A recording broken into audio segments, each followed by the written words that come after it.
जिंदगी एक ख्वाब है जो पल में बिखर जाता है। ख्वाबों की तबीरें बस दिल में रह जाती हैं। कभी हंसती है कभी रुलाती है। जिंदगी तो हर लम्हा एक नया सबक सिखाती है। जिंदगी वो किताब है जिसे हर कोई पढ़ता है मगर समझता कोई कोई है। जो गुजर गया वही तो असल जिंदगी थी, जो बाकी है वो सिर्फ इंतजार है। जिंदगी की राहों में कई मोड़ आए, हम हर बार मुस्कुराकर आगे बढ़ गए। वक्त के साथ बदलती गई जिंदगी, कभी ख्वाब कभी हकीकत बनी जिंदगी।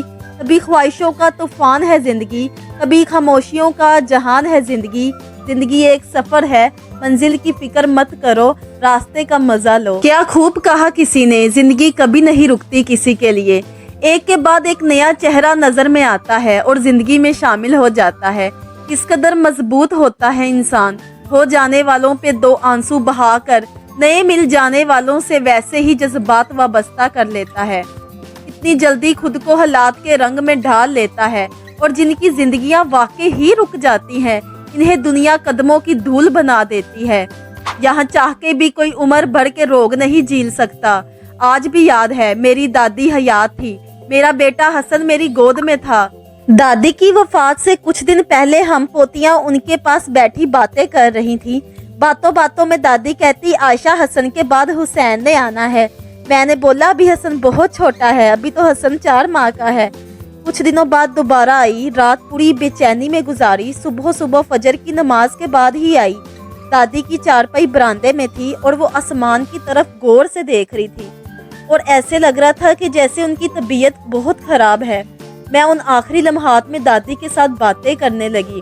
दादी से बोला नहीं जा रहा था और वो ऊपर आसमान की तरफ देखकर कुछ बता रही थी, लेकिन इससे पहले कुछ समझ लगती वो वहीं पर दम तोड़ गई। अल्लाह पाक उनको जन्नतुल फरदौस में आला मुकाम अता फरमाए। लेकिन जाते जाते दादी जो कह गई वो सच हो गया।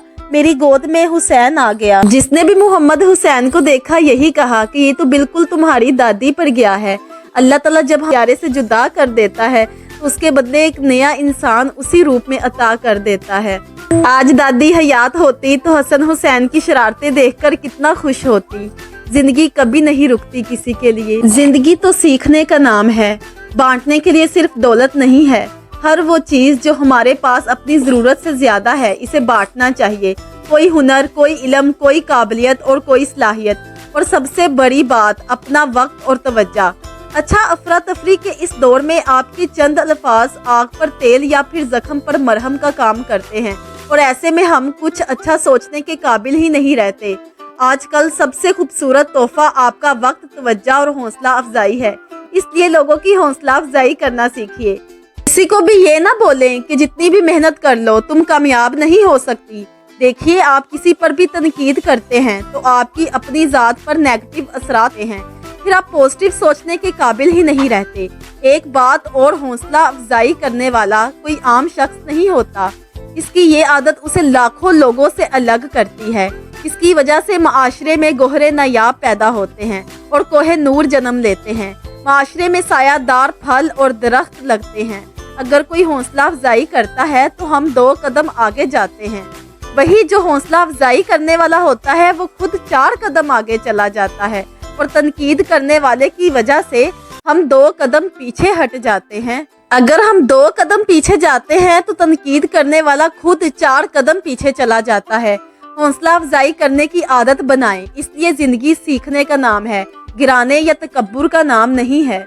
अल्लाह पाक ने मेरी छोटी बहन को बेटे से नवाजा, इसलिए खाने के बाद हमने मिठाई से अपना मुंह मीठा किया जो उसने मिठाई भेजी थी। नमाज पढ़कर सबके लिए दुआ की। अल्लाह पाक हमारे बच्चों को हासदों की नजरों से महफूज रखे, हमारे घर पर अपना रहम और करम का साया नाजिल फरमाए। आज के लिए बस इतना ही। हौसला अफजाई करने के लिए चैनल को सब्सक्राइब कर दे। मिलते हैं एक नए व्लॉग के साथ। अल्लाह हाफिज।